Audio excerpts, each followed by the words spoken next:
Ankleshwar detox India કંપનીમાં પ્રચંડ બ્લાસ્ટમાં મૃત્યુને ભેટેલા 4 કામદારોના પરિવારને 1 કરોડનું વળતર આપવાની માંગ સાથે શ્રીરામ ચેરિટેબલ જનસેવા ચેરિટેબલ ટ્રસ્ટ દ્વારા મામલતદારને આવેદનપત્ર પાઠવાયું હતું।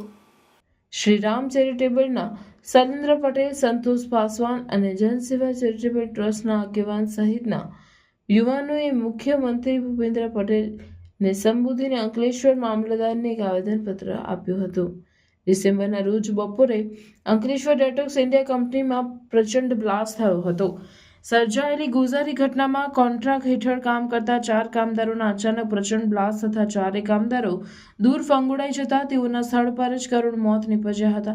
ભરૂચ જિલ્લાની સૌથી મોટી ઔદ્યોગિક હોનારતના આક્ષેપ સાથે કોન્ટ્રાક્ટરો અને માલિકોની બેદરકારીના કારણે નિર્દોષ કામદારો ઔદ્યોગિક અકસ્માતની ઘટના બની સહિત મુખ્ય માલિક સંસ્થાએ મૃતકોના પરિવારજનોને 30 લાખનું વળતર ચૂકવવાની જાહેરાત કરી, જે વળતર ખૂબ ઓછું છે ત્યારે મૃતકો કામદારોના પરિવારજનોને 1 કરોડ જેટલું વળતર આપવામાં આવે તેવી માંગ કરવામાં આવી છે। આ ઉપરાંત મોટાભાગના કોન્ટ્રાક્ટ કામદારો પરપ્રાંતીય હોવા આવા ગંભીર અકસ્માતોનો ભોગ બને છે ત્યારે જવાબદાર અધિકારીઓ દ્વારા પરપ્રાંતીય હોવાના કારણે તોછડું વર્તન કરી કાયદેસરના વળતરના હકોથી વંચિત રાખવામાં આવે છે। અકસ્માત બાબતે industrial safety and health Bharuch તેમજ જીપીસીબી ભરૂચ તેમજ લાગતી વળગતી સરકારી એજન્સી દ્વારા તટસ્થ નિષ્પક્ષ તપાસ કરવામાં આવે તેવી માંગણી કરી હતી। હવે કોઈ બનાવ બનશે તો આખા કંપનીમાં જાતે હસ્તક્ષેપ કરશે ને આ કંપનીવાળાએ પોતાને શું સમજી લીધેલા છે? આ કંપનીવાળા પોતાના જીવને જીવ સમજે છે અને જે મજદૂર છે એને કૂતરા બિલાડાના જીવ સમજે છે। એ સામંતવાદી વિચારધારા જે ચાલે છે અમે ભૂલવી દઈશું ને બધા ગ્રુપ મળીને કંપનીમાં તાળા મારીશું જો આ વખત થઈ ગયો તો।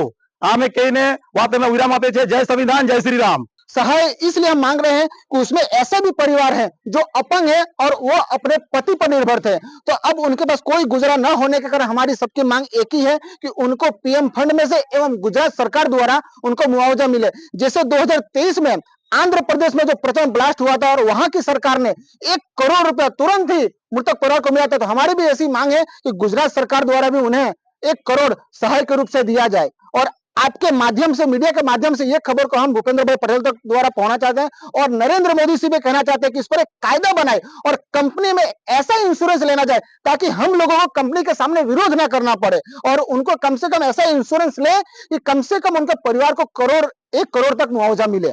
धन्यवाद। કે હવે તો રહી ગયા છે સ્મરણના ઢગલા। હવે તો રહી ગયા છે સ્મરણના ઢગલા। એ માછલીને ક્યાં ગોટું જેને ખાઈ ગયા છે બગલા।